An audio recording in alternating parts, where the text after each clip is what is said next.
இன்னும் ஒரு சுவாரஸ்யமான விஷயம் என்ன தெரியுமா?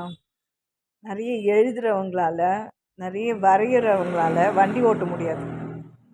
நிறைய வண்டி ஓட்டுறவங்களால எழுத முடியாது. அந்த மோட்டார் ஸ்கில்ஸ் வந்து அந்த ரிஃப்ளெக்ஸில் நம்ம வந்து வண்டியை கண்ட்ரோல் பண்ணி வண்டியில் இப்போ நீங்கள் ரவுண்ட் அடிக்க போனாலும் சரி, இல்லை நேராக போய் லெஃப்ட் ரைட்டு டர்ன் பண்ணி இல்லை யூ டர்ன் போட்டு போய் அப்படியெல்லாம் போனால் கூட வண்டியை அதிகமாக ஓட்டுறவங்களுக்கு எழுத முடியாது, வரைய முடியாது. அதே மாதிரி ஏன்னா வண்டியை மேனேஜ் பண்ணவங்களால எழுதுறதுக்கும் டெக்ஸ்ட்டு இல்லை புக்ஸு அப்புறம் வரைகிறது நிறைய பெரிய பெரிய இந்த மாதிரியான சில விஷயங்களை வந்து அவங்களோட கைத்திறமையில் பண்ணுறவங்களால வண்டி ஓட்ட முடியாது. அது அம்மாவாக இருந்தாலும் அது அப்பாவாக இருந்தாலும் அவங்களோட திறமை. ஏன்னா சில கேர்ள்ஸ் எல்லாம் நான் பார்த்துருக்கேன். இப்போ நிறைய காலத்தில் வந்து அப்பா பொண்களோடைய ஸ்கூட்டரை ஓட்டி பழகுவாங்க. அது பொண்ணுக்காக பண்ணுறேன், பொண்ணுக்காக ஓட்டுறேன், பொண்ணுக்காக ஓட்டுறேன். பையனுங்க பைக் ஓட்டுவானுங்க, பொண்ணுக்காக பண்ணுறவங்க எல்லாருமே ஸ்கூட்ரு ஓட்டுவாங்க. அப்போ வண்டியில் ஸ்கூட்ரு ஓட்டுன்னு போகிறவங்களுக்கு வந்து எல்லாமே நம்மளுக்கு தெரியும். அவங்க வந்து அவங்க பொண்ணால் ஓட்ட முடியாது, அதனால அவர் பாவம் பொண்ணுக்கு பதிலாக இல்லை பாட்டிக்கு பதிலாக அவங்க அம்மாவுக்கு பதிலாக இல்லை ஆயாவுக்கு யாராவதுக்கு பதிலாக அவங்க ஓட்டுன்னு இருக்காங்க போல இருக்குது அப்படின்னு. ஸ்கூட்ரு ஓட்டுறவங்கெல்லாம் வந்து பெண்களுக்காக ஓட்டுவாங்க, பைக் ஓட்டுறவங்கெல்லாம் ஆண்களுக்காக ஓட்டுவாங்க.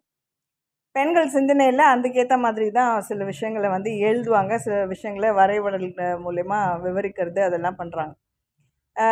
இப்போ இதில் வந்து அப்பாவோட விஷயம் வந்து எழுதுறது இல்லைன்னா வரைகிறது அந்த மாதிரியான ஒரு இது இருக்குது. இல்லை அம்மா வந்து வண்டி ஓட்டுறாங்க, இல்லை சில நேரங்களில் கேர்ள்ஸ் வந்து பைக்கு புல்லட் எல்லாம் ஓட்டி பின்னாடி வந்து லிஃப்ட் கொடுக்குற கேர்ள்ஸ் எல்லாம் இருக்கிறாங்க.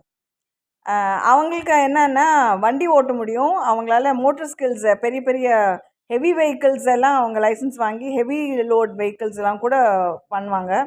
பட் ஆனால் அவங்களால எழுதுறதுக்கும் அவங்களால வரைகிறதுக்கும் அந்த மாதிரியான சில விஷயங்களை பண்ண முடியாது.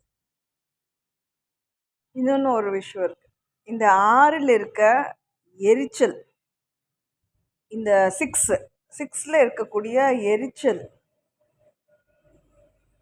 இப்படி சிக்ஸு இல்லை இதை வந்து சிக்மா மாதிரி இப்படி போட்டு இல்லைன்னா வந்து 9 மாதிரி போட்டு இந்த மாதிரி விதவிதமாக நம்ம ட்ரை பண்ணி பார்த்தா கூட அந்த எரிச்சல் வந்து பயங்கரமாக இருக்கும். அதெல்லாம் வந்து இந்த 4ஆல் வென்டிலேட் பண்ண முடியாமல் இருந்ததுன்னா அந்த 2 எப்படி தாங்கும் அப்படிங்கிறது ரொம்ப கஷ்டம். அதில் தான் வந்து அந்த சிம்பிளான ஒரு லாஜிக்கே இருக்குது. இந்த 6ல் இருக்கக்கூடிய தகிப்பும் அந்த எரிச்சலும் அந்த ஃப்ரஸ்ட்ரேஷனும் நல்லதாக இருந்தால் நல்லதாக இருக்கும், ஓமத்தில் அழகாக இருக்கும், ஜுவாலையாக இருக்கும், ஒரு நல்ல ஒரு ஒலிம்பிக் உண்டான ஒரு டார்ச் மாதிரி இருக்கும். அந்த அதெல்லாம் இல்லாமல் பற்றிக்கிட்டு எரியுது அப்படின்னா அந்த 6க்கு உண்டான அந்த டென்ஷனை 4ஆல் போக்க முடியல, வென்டிலேட் பண்ண முடியல அப்படின்னா 2 எப்படி தாங்கும்? அதுதான் வந்து அங்கே ஒரு முக்கியமான ஒரு